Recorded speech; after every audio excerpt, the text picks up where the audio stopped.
suis venu au collège pour parler avec des collégiens, avoir des échanges, parce qu'on a lancé un bus sur le droit à l'information qui fait un tour de France.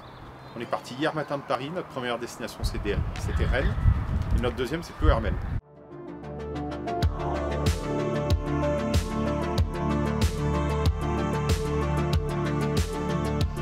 Vendredi 25 mars, l'association Reporters sans frontières est venue au collège Beaumanoir pour rencontrer les élèves et débattre sur les libertés de presse et d'expression et les droits des journalistes. Ils ont alors accepté de répondre à nos questions. Bonjour. Quel est le but de votre venue au collège? Je suis venu au collège pour parler avec des collégiens, avoir des échanges, parce qu'on a lancé un bus sur le droit à l'information qui fait un tour de France. On est parti hier matin de Paris, notre première destination c'était Rennes, et notre deuxième c'est Ploërmel. On fait ça pour parler du droit à l'information, qui est un droit de tous, avec des assemblées citoyennes dans beaucoup de villes de France. Et c'est le jour où, dans le cadre de la semaine de la presse à l'école du Clémy, on avait des rendez-vous avec ce matin des lycéens et des collégiens cet après-midi. Pourquoi vouliez-vous rencontrer les élèves? Rencontrer les élèves, moi d'abord j'ai toujours adoré rencontrer des classes, je dis pas ça.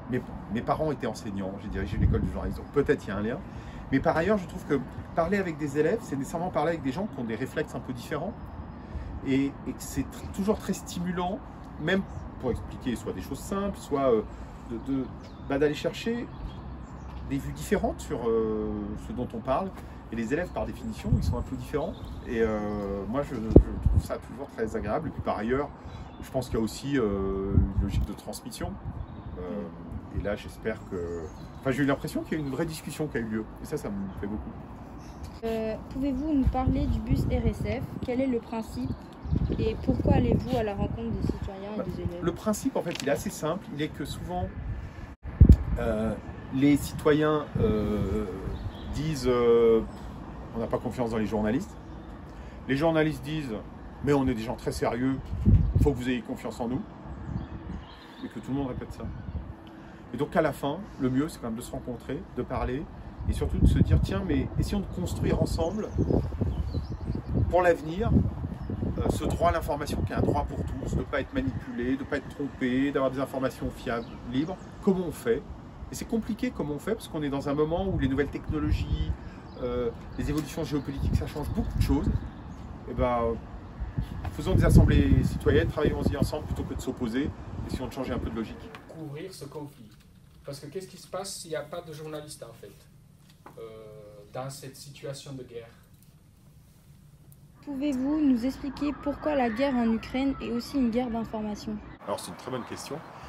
C'est une guerre de l'information parce que pour la préparer, pour pouvoir la lancer, pour que son peuple ne s'y oppose pas, Vladimir Poutine et l'ensemble de son régime, ça fait des années qu'ils empêchent les journalistes de travailler de manière indépendante, de raconter vraiment ce qui se passe. Ils diffusent beaucoup de propagande. Et ils ont même interdit là, par une loi qui est punie de 15 ans de prison, de dire que c'est une guerre et de dire que c'est une invasion. Donc en Russie, on est obligé de dire que c'est une opération spéciale. Il y a même des gens qui se sont amusés sur les réseaux sociaux, vous avez peut-être vu, à transformer le titre du fameux livre de Tolstoï, Guerre et paix, en Opération spéciale et paix. Si c'est une guerre de l'information, avec quelles armes se battent les journalistes? Les journalistes, ils n'ont pas beaucoup d'autres armes, enfin ils n'ont pour seules armes leurs yeux et leurs oreilles. Et leur cerveau un peu. Donc il y a ceux qui vont se voir sur place, qui sont les grands reporters. Ils vont sur le terrain. Et si on dit non mais là c'est pas vrai qu'un hôpital a été bombardé, ils vont voir si l'hôpital a été bombardé. Il y en a d'autres qui peuvent faire des enquêtes. Et eux ils peuvent être à distance, mais ils doivent trouver des documents, avoir des sources confidentielles, des choses comme ça. Il y en a d'autres qui font des analyses sur des rapports, qui voient des spécialistes de la géopolitique, des choses militaires. Donc les journalistes ils font pas tous la même chose, mais ils ont quand même le même objectif, normalement, quand c'est vraiment des journalistes dignes de ce nom, c'est d'arriver à distinguer ce qui est vrai et ce qui est faux. Pourquoi, en tant que journaliste, avez-vous choisi de défendre les journalistes avec RSF? Ça fait 10 ans que je suis à RSF. Avant, je dirigeais une école de journalisme, mais avant, j'étais journaliste d'investigation. Je faisais des enquêtes. D'abord, à titre personnel, j'ai eu envie de faire autre chose. Et puis, j'ai trouvé que cette organisation était formidable parce que c'est une organisation française, mais qui a un retentissement international, qui travaille partout dans le monde.